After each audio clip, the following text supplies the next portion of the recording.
पहली जुलाई को रात को बारिश बहुत ज़्यादा हुई थी। मेरे भांजे ने काशिफ ने हमें कॉल की, उसका मामू जी अम्मी की डेथ हो चुकी है, लेकिन लाश तो हमें तकरीबन 2 दिन के बाद मिली है। सर हमें थोड़ी सी इन्फॉर्मेशन मिली है, जो साथ के उनके हमसाए हैं उन्होंने कहा था कि हमने दरवाज़ा को बहुत ही दस्तक दी, तो हमने अंदर गए हैं, बैठे हैं, लेकिन हमें दीवारों पे ना हाथों के निशान, उंगलियों के निशान, ब्लड के निशान मिल रहे हैं और छट्टें, खून के छींटों के निशान हमें मिल रहे हैं। नहीं, मुझे बताइएगा कि आपको जो आम आसपास वाले हमसायों ने वाक़या बताया, उनके मुताबिक जो ऐनी शाहिदीन थे उन्होंने उस दिन क्या सुना? हमने मोहल्ले वालों से पूछा, कोई लड़ाई झगड़े की आवाज़ आई? वो कह रहे भाई बारिश इतनी तेज़ थी तो हमें लड़ाई की आवाज़ नहीं आई। मेरे अंदाजे से ये सोनिया के कमरे के अंदर, सर उसके माथे पे गहरी चोट लगी हुई है, ठीक है, और मुंह के ऊपर भी काफ़ी यानी कि सोजन वगैरह है। जब हॉस्पिटल में ले गए तो उन्होंने हॉस्पिटल वालों ने कहा इसे क्या मार के लाए हो, इस पर तो तशद्दुद हुआ है। बिस्मिल्लाहिर्रहमानिर्रहीम।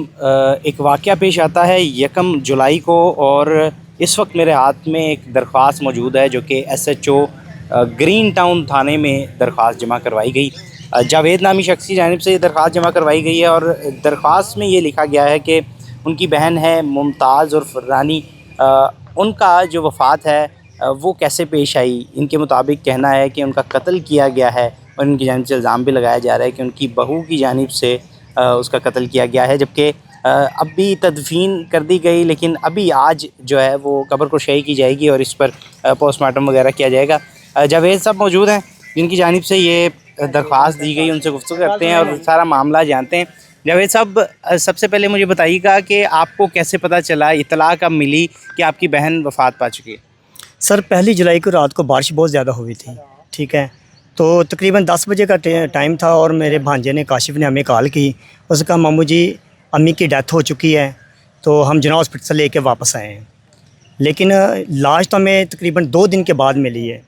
ये उसकी मिसेज़ ने उससे अपने हस्बैंड को कहा था कि अपने मामू को कह दो कि अम्मी की डेथ हो गई है और हम लाश लेके वापस आ रहे हैं, पता कि लाश 2 दिन के बाद मिली। ये कब दफनाया, कब इन्हें? सर 2 दिन के बाद, पहली वाले दिन भी नहीं मिली और दूसरे दिन भी नहीं मिली, दूसरे दिन बल्कि रात को मिली तकरीबन 9:30 बजे। अच्छा, मुझे बताइएगा आपको क्यों ऐसा शक हो रहा है कि आपकी उनकी बहू ने उन्हें कत्ल किया है या कुछ इस तरह का मामला? क्या ऐसा आपने देखा है जिसकी वजह से आपको अब शक हुआ है? सर हमें थोड़ी सी इन्फॉर्मेशन मिली है, जो साथ के उनके हमसाए हैं, ठीक है, वो बल्कि मेरी वो बहना की देवरानी भी लगती है, उन्होंने कहा था कि हमने दरवाज़ा को बहुत ही दस्तक दी, इतना दस्तक दी, इतना दरवाज़ा खड़काया, इतना खड़काया, इतनी बार हमने दस्तक दी, तकरीबन 8-10 मिनट दरवाज़ा ही नहीं खुला, ठीक है। और जब हमने दफनाया इनको, उसके कुल वाले दिन, जिस दिन कुल होते हैं, उस दिन हमने तकरीबन 2 बजे के करीब मेहमान कम हुए हैं, तो हमने अंदर गए हैं, बैठे हैं, लेकिन हमें दीवारों पे ना हाथों के निशान, उंगलियों के निशान, ब्लड के निशान मिल रहे हैं और छट्टें, खून के छींटों के निशान हमें मिल रहे हैं। नहीं, मुझे बताइएगा कि आपको जो आम आसपास वाले हमसायों ने वाक़या बताया, उनके मुताबिक जो ऐनी शाहिदीन थे उन्होंने उस दिन क्या सुना? कोई अगर कोई अंदर लड़ाई झगड़ा था तो आवाज़ें वगैरह भी आई होंगी, या उसको उन्हें जब आपकी बहन तशवीशनाक हालत में थी तो उन्हें कैसे लेके गए और हॉस्पिटल वगैरह वालों ने क्या कहा है उस पर? सर बात ये है कि उस दिन बारिश बहुत ज़्यादा हो रही थी, हमने मोहल्ले वालों से पूछा है, ये मैं झूठ नहीं बोलूँगा, सच बोलूँगा, हमने मोहल्ले वालों से पूछा कोई लड़ाई झगड़े की आवाज़ आई? वो कह रहे भाई बारिश इतनी तेज़ थी, इतनी तेज़ बारिश थी, ऊपर से लाइट चली गई, ठीक है, तो हमें लड़ाई की आवाज़ नहीं आई। मेरे अंदाजे से ये सोनिया के कमरे के अंदर, वो एक कमरा क्या उसे कहते गैराज है और अंदर वाला कमरा बहुत ज़्यादा गहरा, थोड़ा सा अंदर, उसके कमरे के अंदर ये सारा उन्होंने ना ये काम किया है, जो भी किया है, ये कत्ल का या तशद्दुद का किया है।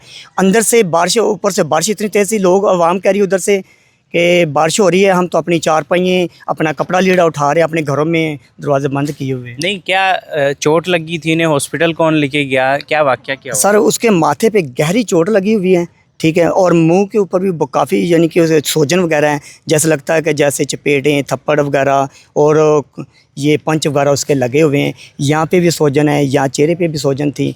और दूसरा ये है कि इन्हें ये जो सोनिया है जिसे हमने नामज़द किया है, ये सोनिया जो उसकी बहू रानी मुमताज़ की, इसने ना महल्ले के सामने है नज़ीर भाई, उनका एक बच्चा है, उसको कहा, और इसकी जो देवरानी है उसको कहा, और देवरानी के बेटे को कहा कि इसे उठा के ना हॉस्पिटल हम लेके जाते हैं। जब हॉस्पिटल लेके जा रहे हैं, ये इतना थोड़े से रास्ते से वापस आ गई। कहती आप लोग जाएं और मैं ना ये घर से ना अपने हस्बैंड को कॉल करती। उसका हस्बैंड घर में नहीं था, कहती मुझसे कॉल करती। ये गई है और दोबारा उनके पीछे ही नहीं गई।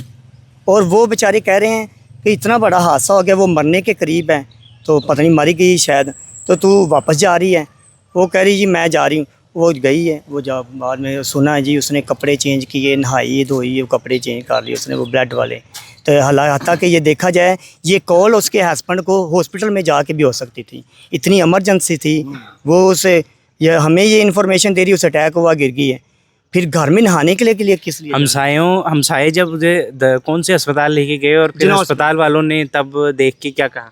सर वो जुना हॉस्पिटल में लेके गए हैं, और जुना हॉस्पिटल के पास जब ये लेके गए हैं, ये बाजी शाहीन और उसका बच्चा और सामने हमसायों का बच्चा, जब हॉस्पिटल में लेके गए तो उन्होंने हॉस्पिटल वालों ने कहा इसे क्या मार के लाए हो, इस पर तो तशद्दुद हुआ है। अच्छा, हॉस्पिटल वालों ने कहा? हॉस्पिटल वालों, जुना हॉस्पिटल वालों ने कहा, डॉक्टरों ने कहा कि ये तो तशद्दुद हुआ है, ये तो साफ जाहिर हो रहा है इसे चोटें लगी हुई है, इसे गहरी चोट लगी, इतनी गहरी चोट लगी इसे, इसका ब्लड नहीं अभी तक रुक रहा। वो कह रहा है इससे तो कत्ल किया गया है, कैसे मार के लाए उसे? वो डर गई बाजी शाहीन, हालांकि वो तो हेल्प कर रही थी। वो बाजी शाहीन ने कहा है कि भाई हमें नहीं पता, हमें ये पता चला कि ये गिरी है, हमें ये बताया गया कि ये गिरी है। और बाजी शाहीन उधर परेशान होगी, डर गई है कि ये तो वो कत्ल केस, वो कह रहे पुलिस केस बनेगा। उन्होंने डॉक्टरों ने जायज़ा लगाया लाश का, वो कह रहे हमें तो आपको लाश नहीं देनी। उन्होंने चौकी वालों को कॉल की, चौकी वाले उधर पहुंचे, उसके बाद उन्होंने ग्रीन टाउन थाने में डायरेक्टली कॉल कर दी कि ये पुलिस केस है, ये तो कत्ल हुई है। ये हमें सारी इसी वजह से 2 दिन तक लाश नहीं इसी वजह से सर 2 दिन उन्होंने लाश नहीं दी, बहुत लाश मांगी इन्होंने। मेरी भांजे भी मिली। मजीद क्या कार्रवाई आप करवा रहे हैं? आपने किसको दरख्वास्त दी है और क्या देखते हैं क्या होगा? सर जब हमने लाश दफनाई है, कुल वाले दिन मैं शाम को गया हूँ SHO साहब को ये दरख्वास्त आपके पास से जो ये SHO साहब को दरख्वास्त दी है। इससे पहले सर ये मेरी भांजिए ने और भांजे ने, दोनों बेटियों ने भी सर ये कहा था कि हम की लाश हमें ले दें, हम बेहुरमती नहीं करवाना चाहते।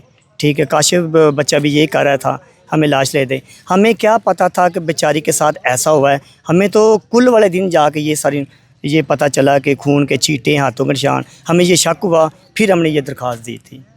तो अभी आपको कब्र कुशाई की इजाज़त मिल गई है, आगे पोस्टमार्टम वगैरह करवाया जाएगा, क्या कर रहे हैं? कब्र कुशाई के सर ये मजिस्ट्रेट साहब शहजाद, पता नहीं शहजाद चीमा साहब है, ये मजिस्ट्रेट साहब हैं, ये इलाका है फाटक, ये इलाका मजिस्ट्रेट साहब हैं, ये फाटक कचहरी के, मॉडल टाउन कचहरी के।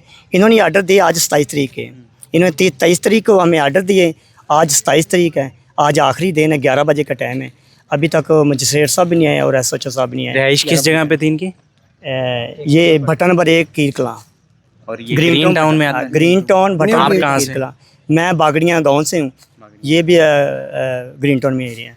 मुमताज़ बीबी जो वफ़ात पा चुकी हैं, अभी कब्र कुशाई की जा रही है, उनके बेटे मौजूद हैं, उनसे गुफ्तगू करते हैं। भाई बताइएगा कि आपकी वाइफ के ख़िलाफ़ जो पर्चा है, मतलब जो दरख्वास्त है वो दी हुई है, आपको इस बारे में क्या पता है? उस दिन क्या वाक़या पेश आया? आपको कब पता चला कि आपकी वालदा जो है वो वफ़ात पा चुकी थी? सर मैं रिक्शा ड्राइवर हूँ और मैं रिक्शा चलाने बाहर निकला हुआ था, तो मुझे तकरीबन 10 बजने में 1 मिनट पड़ा हुआ था, तो मुझे व्हाट्सएप पे कॉल आई है मेरी वाइफ की। उसने पूछा है कि साहब किधर हैं आप? वो मुझे साहब बुलाती हैं। साहब किधर हैं आप? मैंने कहा कि मैं ये इधर उमर चौक के पास हूँ, ठीक है, अभी कोई राइड मिलती है तो घर की तरफ मैं आता हूँ। तो कहा कि बारिश वगैरह होने वाली है, ठीक है, मौसम ख़राब है, तो आप जल्दी आ जाएं घर। मैंने कॉल काट दी है, ठीक है। थोड़ी देर बाद, तकरीबन आधे घंटे बाद या 15-20 मिनट बाद मुझे कॉल आई है मेरी बेटी की कि पापा, बड़ी मामा अम्मी जो है ना वो गिर गई हैं, ठीक है, वो उनको चक्कर आने से ना, गिरने की वजह से चोट लग गई है, तो मामा और चाचू हनूक और दादो नसरीन जो हैं वो उसको लेके ना डॉक्टर के पास गए हैं, तो आप जल्दी आ जाए। तो मैंने कहा कि मैं राइड वापस लेके आ रहा हूँ, बस मैं पहुँच रहा हूँ। तकरीबन मैं नर्सिंग स्टाफ के पास था।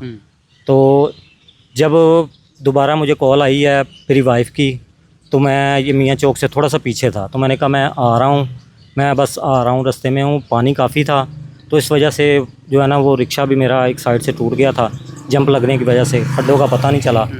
तो आने में तो कुछ देरी होगी। तो जब मैं आया तो आगे से मेरी वाइफ अकेली आ रही थी हाफिज़ चौक से, उसके हाथ में मेरी मामा के कपड़े थे, तो वो आई है, ठीक है। उसने बोला कि वो हनूक और जो है ना मामी नसरीन, वो उसको मामी को ले गए हैं हॉस्पिटल में जना में। वो मुझे उधर से पता चला डॉक्टर के पास से। उसने बताया कि डॉक्टर ने चेक किया पंप करके, तो उनके मुंह से जो है ना झाग और नाक से जो है ना चावल वगैरह निकले हैं। वो पिक्चरों में भी इधर नाक का एक ना चावल का एक दाना लगा हुआ था। तो जब हम जा रहे थे तो रास्ते में तकरीबन एक यू टर्न जो है ना, हम आगे चले जाते तो हम सीधे हॉस्पिटल में चले जाते। हमें घर से जो है ना, वो मेरे मामू के कज़न है, मामू के बेटे, उनकी कॉल आ गई है जावेद की कि आपकी मामा की डेथ हो गई है, तो आप ना वापस आ जाएं। तो वो उनको लेके आ रहे हैं। मैयत अभी हॉस्पिटल थी? जी हॉस्पिटल में थी। तो हम वापस आ रहे थे, वापस आए हैं, घर पे आए हैं, तो उन्होंने बोला कि वो डेड बॉडी नहीं दे रहे। वो कह रहे हैं कि बहू और बेटा जो हैं जब आएंगे तो फिर डेड बॉडी मिलेगी। वहाँ पर जाने पर हमें पता चला है कि उन्होंने पुलिस केस बना दिया है। उन्होंने कहा ये जो माथे पे चोट लगी है ना, ये लगी नहीं है, लगाई है। इसके अलावा उन्होंने पूरी बॉडी को चेक किया है, कहीं पे कोई निशान नहीं है, ठीक है। वो बता रहे हैं कि सोजिश वगैरह थी? कुछ भी नहीं, कुछ भी नहीं भाई। मैं खुद ही वहाँ पे था, मेरे छोटे मामू थे, मेरे 2 कज़न भी थे, मेरी वाइफ भी थी। जो हम दोबारा जब गए हैं, ठीक है, तकरीबन आधे पौने घंटे बाद हमें घर पे आने के बाद जो है ना, रोने धोने में टाइम लग गया, ठीक है। हमें बाद में पता चला कि वो कह रहे हैं कि इधर बेटे को लेके हैं। इनको फिर हम साथ लेके गए हैं, मेरे मामू छोटे को, सबसे छोटा मामू जोसेफ, उसको लेके गए हैं, और मेरा कज़न वसीम, साहिल कज़न, इनकी मोटरसाइकिलों पे हम गए हैं, ठीक है। और एक मामू जिसका फ़ोन आया था कि आपकी मामा की डेथ हो गई है, उसकी मोटरसाइकिल पे मेरी वाइफ बैठ के गई। हमें कुछ देर लगी जाने में वहाँ पे। इस चीज़ का भी इन्होंने इशू बनाया कि ये देर लगा के क्यों आए हैं। उधर जब हम गए हैं तो डॉक्टरों ने कहा कि ये पुलिस केस है, हमने पुलिस को कॉल कर दी है। तो अभी जो है ना, वो पुलिस आएगी तो फिर हम उसके बाद कोई डिसीजन लेंगे। बिल्कुल ठीक है, इनकी भी आपने गुफ्तगू सुन ली और बाकी भी आपने गुफ्तगू सुनी है। अभी कब्र कुशाई भी की जाएगी और फैसला है वो उसके बाद ही किया जाएगा। पोस्टमार्टम किया जाएगा और फिर बताया जाएगा कि क्या मामलात थे। अगर तो ये पुलिस केस है या जो भी है, तो उस हिसाब से इंसाफ दिया जाएगा। अपने मेज़बान तला अशरफ को इजाज़त दीजिए। अल्लाह हाफ़िज़।